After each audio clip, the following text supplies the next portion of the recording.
Tongues Untangled with Towdeemac and Levi. I don't really know the balance one. Now they give me bala, I could come around. Cause there's a lot of things that we can talk about. When we can chop it up, we think like on Sunday. I don't really know the balance one. Now they give me bala, I could come around. Cause there's a lot of things that we can talk about. When we can chop it up, we think like on Sunday. Hello, lovers of lyricism, and welcome to the 6th episode of Tongues Untangled, your most trusted edutainment podcast. Next to me is my handsome husband, Towdeemac. Yeah, man, and next to me is my lovely wife, Levi, and we'd like to take this moment to thank each and every one of you for tuning into Tongues Untangled, your beloved podcast, the Motswako baby. If you're wondering where we've been for the past couple of weeks, we've been out and about on the streets. Tell them, baby. Yeah, we firstly were out at the live and private screening of the Meftown Heights Untold Stories at the Stakheniko at the Zone. It was just the first episode. Yes. The screening of it. And I must say, man, it was one of the most exciting events I've ever been to in my life because I was, part of the team that put together the documentary. I was in charge of the sound and the musical scoring. So we had press conference type of thing. Yes. Where, we were being asked questions. And on the panel, it was Rifilwe from Ref Ram Productions. Yeah. There was Kuli Chana, yourself, Fred Packer, Cabello, Ms. Cosmo, and Nick from Molotov. Yeah, so, that was quite an eventful night. We got to talk a bit about the documentary, what went into it. It's a 4-part docu-series documenting, Meftown Heights as an event. The journey of Meftown Heights. The journey of Meftown Heights, and also from the perspective of Kulichana and Refila Ramokase.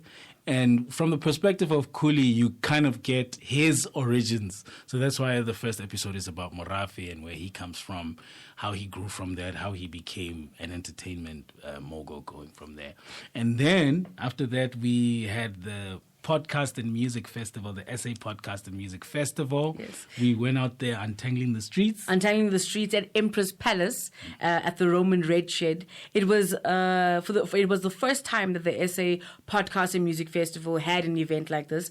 Mm-hmm. There's going to be another one in November. We've seen the advertisements already. Yeah. Really, really amazing event for podcasters and musicians. I was really, really happy with the panel of people they had from Samro and different organizations. And then they had people from recording labels speaking to young artists about music industry business. Then the podcasters was really amazing. Yeah, meeting other podcasters was great. It was really great. There was Azanian Sunrise. Yeah, Little Zintle. Little Zintle. Yeah. Little Zintle is a 11-year-old. Yeah. 11-year-old DJ managed by her dad. So her dad goes with her everywhere, shooting all her stuff. She's really tiny as well. Yeah. We got to meet a lot of interesting... the Unchristian podcast. Podcasters. Yeah, I was about to say the Unchristian podcast, the Nostalgic podcast as the Azanian well. Sunrise. Sunrise. So dope, man. Meeting a lot of people that do this thing that we do and, reach out to you. Hey, if you got any suggestions of any events that you'd like for us to come out to and untangle the streets at your events, let us know. Hit us up on our email. Yeah, man, we'd love to come out and untangle live with you. You can email us on tongues.untangled@gmail.com. Yeah. And on that note, let's get into today's Tangled Tongue. Hi everyone, I am Caitlin Chetty from Benoni. I would just like to thank Toadie and Liv for having me on Tongues Untangled today.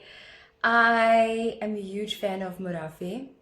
I was introduced to them by Liv, and when I moved up here to Joburg, I was exposed to Motswako. I was exposed to a deeper level of South African music than what I have been before, and the song that I'd like you to untangle is actually one of my favorites. It's a good vibe. And I'm not gonna lie, I even struggle to say the name. The name of the song is Lekwalo To Motswako. Please solve my ex.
Woohoo, Caitlin! Yeah. I'm so glad that Caitlin sent us a Tangle Tongue.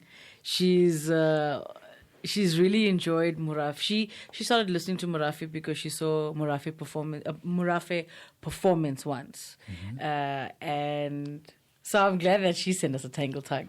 Yeah, man, that's dope. I always like it when it's non-Tswana speaking people that send us the Tangle Tongues because it kind of shows you how Motswako just kind of crossed over to different cultures. You know? Especially coming to this verse that I'm about to untangle. And it's funny, right? Because Yeah. the verse we're going to untangle is what everyone says is your Afrikaans part of the verse. Yeah. And Caitlin is also Afrikaans. Yeah, well, kind of Afrikaans. Afrikaans speaking. But, yes. But you know, a lot of Afrikaans speaking people say, I don't get it because it's a lot of Tsotsital than just Afrikaans, you know? Okay. Yeah, it's more Tsotsital than Afrikaans. But I'm not only going to be untangling that, I'm also going to be untangling the chorus. Yay! To Lekwalo To Motswako. So I might start with that. Also, to everybody who's been asking us to please untangle Lekwalo To Motswako, here you go. Yeah. So let's start with the chorus, right? Okay. So it's, this is my Lekwalo To Motswako city. To the dada le di mama le di baba le di moko lara tsa lereke ya o tswaka le di nine mdlaka tse tsa o thunya ditlhaka, right? So this is my Lekwalo To Motswako city. This is my letter. Lekwalo means letter. Letter, I know that. Right? Yes. This is my Lekwalo. My letter? My letter to Motswako City, right? And what's Motswako City? Motswako City is Motswako City. Like okay. Everybody, all Motswako, like everybody that's viewing right now is Motswako City, right? So, to the dada, lidi mama, lidi baba, like back in the day, I don't know in your hood, but back in the day, there used to be this thing where if you had like a big brother, big sister at school that's not really blood, but somebody that looks out for you. That's in a higher standard. Right. That's in a higher grade. Yes. Right? So this person would be your didada or di mama. If they're a guy, they're your didada. If they're a di girl, mama. di mama, right? And then you would be di baba. Yes. So it's to the dada, lidi mama, lidi baba, lidi, right? So like basically everybody that's looking out for each other. Okay. This is my Lekwalo To Motswako city to everybody that's looking out for each other. You know, the older and the younger ones. Right. Lidi moko laratsa lirike ya Tswaka, right? These are the smugglers of talking lyrics. Okay, say it slower. Lidi moko laratsa lirike ya Tswaka. Okay. smugglers and you smugglers and you hustlers, you dealers of these talking lyrics. Okay. Got Right? you. Yes. It's Yeah. everybody. Yeah. Lidi 9M Dlaka tsitsautunya ditlhaka. 9M Dlaka is like a 9mm Pistol gun. Right? Right. Okay. tsitsautunya ditlhaka. These that shoot letters. The kind that shoot letters. Okay. Right? Yes. So yeah, the kind of guns that shoot letters. So I'm talking about Motswako City, as in the fans, the mama, the dada, the baba, and the mokolara lyric ya Motswako the 9M Dlaka tsitsautunya ditlhaka. Meaning everybody that deals with Motswako lyrics, or deals in Motswako lyrics. Right. Yes, that's the hook for you. Right. And now comes The verse. the Afrikaans verse. Well, they call it Afrikaans, but it's actually Tsotsital. Okay. So anyone that understands Tsotsital can kind of get this verse. Okay. And Why did you do this verse in Afrikaans? in Tsotsital, In Tsotsital. it's our letter to Motswako City, right? So whenever we would write a song as Morafe, we were clear about what we were writing about and who we were writing to and who we were trying to appeal to. So when we said, okay, we're writing a letter to Motswako City, I was like, Motswako City has this corner of people that don't necessarily speak Tswana. And ours kind of, extending an olive branch. And trying to bridge it. Trying to bridge it to say, I know there's people that don't speak Tswana that, also relate to this Motswako thing. Yeah. And doing it in Tsotsital was kind of accommodating everybody because Tsotsital kind inclusion. is inclusive to everybody, It's an old lingo, street lingo, South African street lingo that a lot of the OGs kind of relate to no matter what background, Right. So the part of the verse that I want to untangle is the part that... Did I write it down there? Is that part where I go Bruskap, Owens, Vatse Butas. So you're greeting. Right? Yeah. Okay. So I was just so in my head I was just going through from the beginning of the verse. So the part where I start addressing the guys, hustlers, Bruskap, Owens, but say butas, my homies, what's up? It's TO one time, same clam doulas. It's TO one time. It's me again. It's you again. Yes. I'm on my BS. Same clam doulas. I'm on that same thing. I'm on that same tip. I ain't changed. Same strat. Same street. Same street, right? Same mat, same friends. Clean strat guras. Small little beefs here and there. But it don't matter because same day, traksam, same skate foolish. It's like same day we back together smoking the same cigarette, Yeah. And scarce baitas, right? Scarce baitas is something that in the streets, it comes from the prisons, right? Right. Because beta means outside. So when they say scarce betas, don't do outside things in here. Okay. But it's also borrowed into, if we're working together, don't come with outside things in here, Yes. So scarce betas, say my homie, let's make cash, Connect, man, serve straight as connect with people that are straight. Yeah, business, business-wise, no crooked people, And stand fair, so as a man or can't find body fail as. What does that mean? And stand far from men that are in the dirt, or men who are dirty, or people who are dirty. And I don't know. stand fair from... stand fair, so as a man or can't find body fail. Stand far like a man who's outside or something. No. Oh, okay. No. Stand far like a man overseas. Or can't. Right? Okay. Yeah. Is that or can't? Yeah. Overseas? Yeah. Okay. Stand far like a man overseas from where the dirt is. Okay. Right? Stand fair from soos 'n man oor kant van wat die veel is. Okay. Right? And hoe dit skoon wat jy is. What does that mean? Something about you. Hoe dit skoon Remember, clean? Oh, no, I don't hoe know. dit skoon wat jy is. I don't know. Keep it clean where you are. I said there's something about clean. There's something to clean there. All right. Yeah. Yeah, man. Yeah. Yeah, we got to it. Hoe dit skoon wat jy is. Keep it clean where you are, you know? Like, do proper business. And Do proper business, be a proper human being. Yeah, get into business with proper people, you know? It's that sort of thing. But just saying it in a very street way. Mm-hmm. Yeah, in a very South African street way. And that's... Finally, you guys you get know, a the little bit untangling of an untangling. of... Because I know a lot of people Yeah, we got have comments. been asking for it. On Lekwalo To Motswako, yeah. my verse, your Afrikaans verse on Lekwalo To Motswako. We've gotten a lot of requests for it. So there goes your explanation and your untangling for Lekwalo To Motswako, yeah. And now, I'd like to give props to my husband, Todi, for giving us for untangling that, and props to Morafe. Check out Props to the Lyricist. Yo, what's good in the hood? Yamokino man, aka Nasi Tautona, Hash on representer. If you know, you know. If you don't know, ask somebody. Yeah, man. Ritala Kai, Morafe.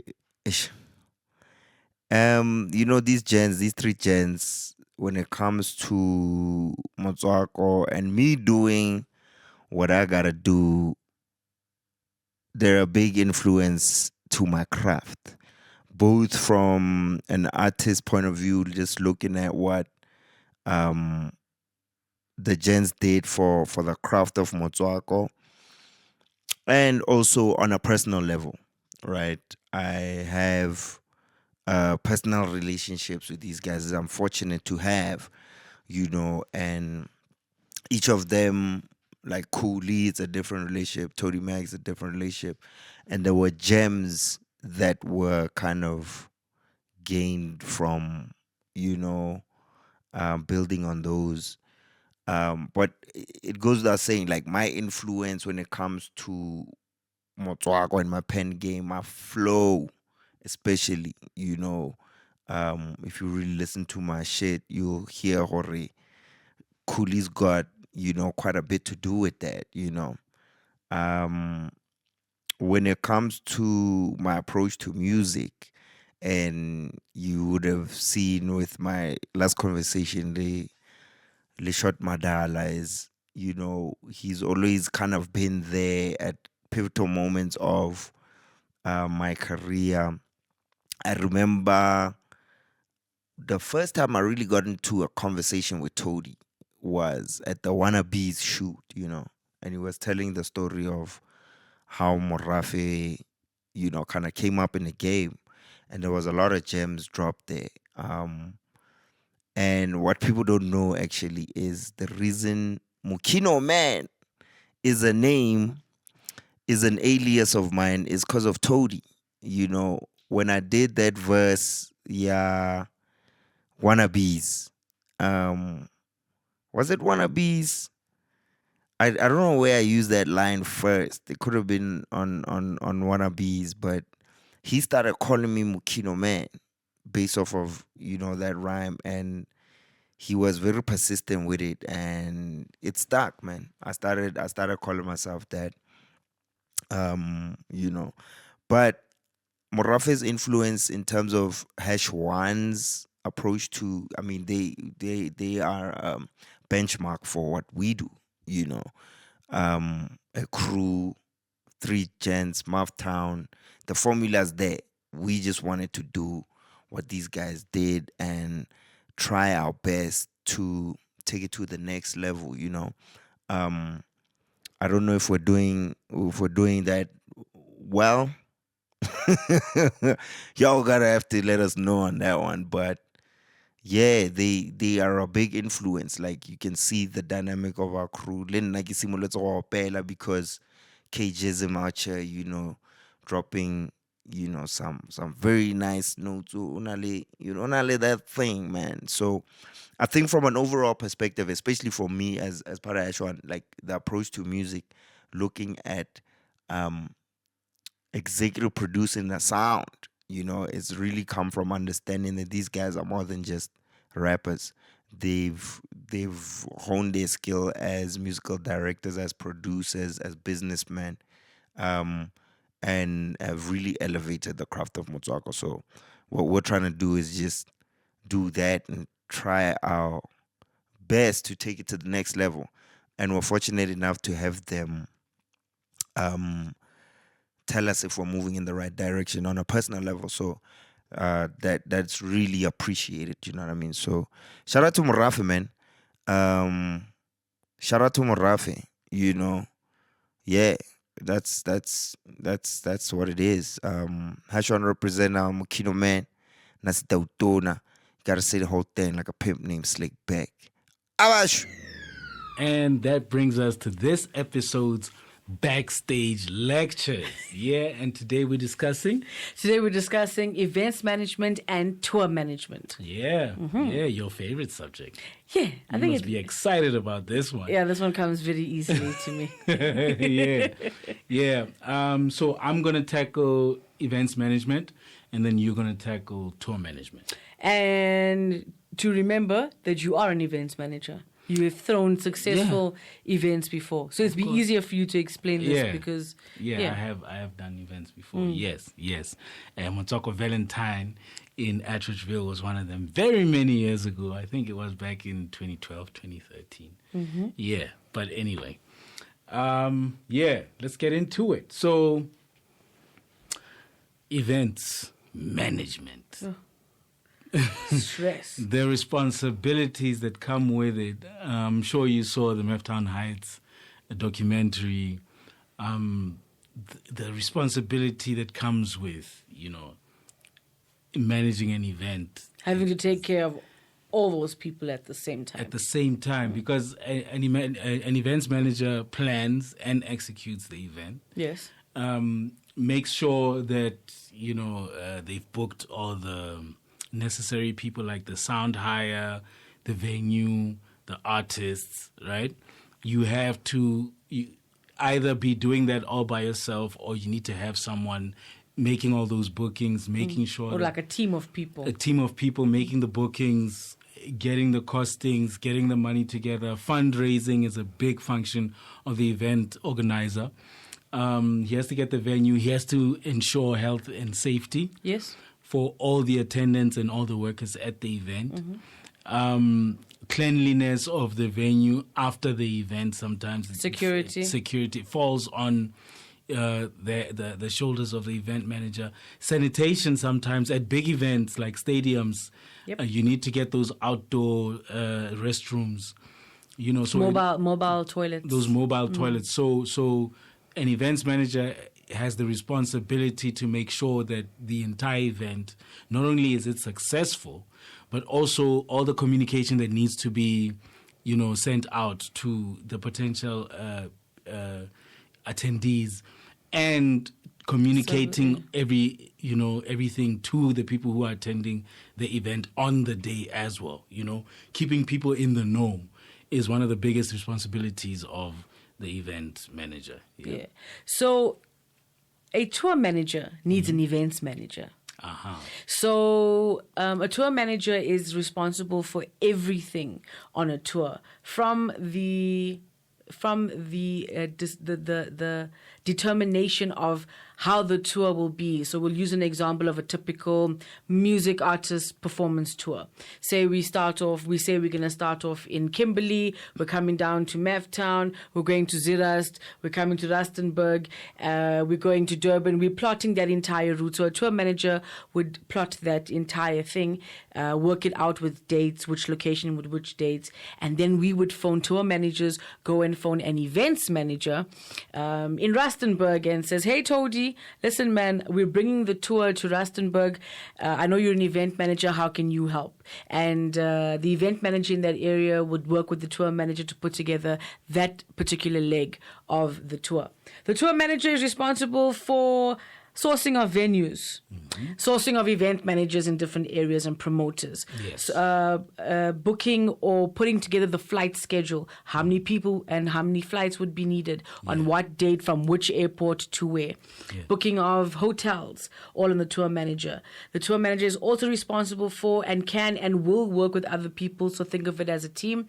They need PR officers or practitioners to communicate the message that the tour is, what the dates and the tour and where we'll be going. Okay. The tour manager is responsible for everything, such as booking the artists, down to the runners, the event personnel.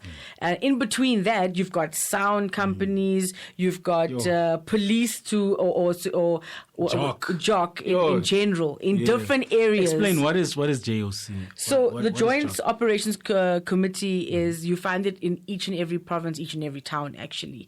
So if you're doing a big event, like at a stadium, or if you're going to be needing to shut off roads, if you're going to be needing, it depends how big this event's going to be. So let's take a normal stadium, for example, or a typical stadium. You would need to communicate with, you're expecting thousands of people, so you have to keep them safe.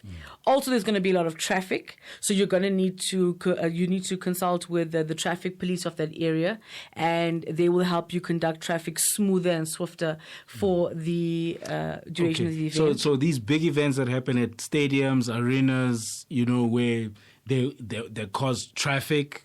People that will be going there, that need lots of security, that need police presence. You're going to need jock. You need jock, especially paramedics, ambulances to be on site. Yes. Depending on the nature of the event, So the tour manager then goes on. They also will be responsible for the budget, making sure that the tour doesn't run out of money and we're not overspending. They would also be responsible for things like conflict management within departments, or an artist who's being difficult, bad behavior. That all falls under the tour manager. And the tour manager needs to really be able to swiftly move in and out of these departments and aspects of the tour, with keeping the peace and bringing out the best in everybody on that team.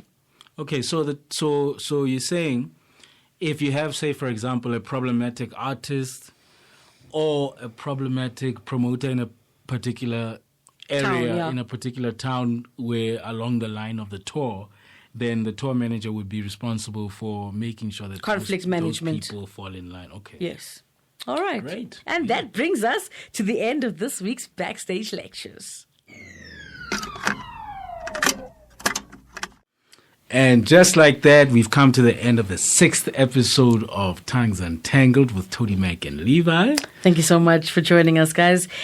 Please remember to like, follow, and share. Share with all your friends. Everybody. Yeah, hit us up on the socials. Let us know how you're loving it. Comment on our YouTube channel, Tongues Untangled. After you've watched an episode, let us know how you feel about it. Send us if you got your own tangled tongues that you would like for us to untangle for you. Send in the comments on the YouTube channel. Send us on social media. Send to our email. Yeah. tongues.untangled@gmail.com. Yeah. Shout out to Nasi. Nasi, thank you so much for giving us that beautiful props to the lyricist, to Morafe. I'm sure Big up to the committee. Yes. #1. Yeah, man. And all love to Motswako City. Big up. And baby, do you have any words of wisdom? Yes, I do. Today, my words of wisdom is normalize celebrating other people's victories as opposed to celebrating their failure and downfalls. And that was sparked by a verse from the Bible that I was reading not too long ago, Proverbs 28, verse 17 to 18. And it goes something like this. I'm paraphrasing, but it says, "Don't laugh when your enemy falls. Don't gloat over his collapse. God might see and take pity on his plight." And whether or not God takes for me, whether or not God takes pity on my enemy's plight or not, I just don't want to be in a place that I'm ever celebrating anybody's downfall. You don't want to be that guy. Nah, man. Yeah. Rather, enemy has a downfall, man. It's fine. Show Leave love. it there. Yeah. Show love Don't always. celebrate in that person's failure. Yeah. Show love always, no matter what. Until next time, we are showing you love. And let's find some more tongues to untangle.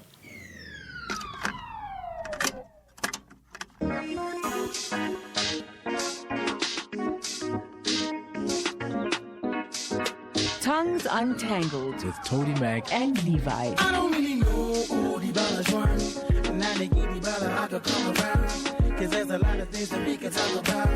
When we can chop it up, we like on Sunday. I don't really know the balance one. Now they give me bala, I could come around. Cause there's a lot of things that we can talk about. When we can chop it up, we like on Sunday.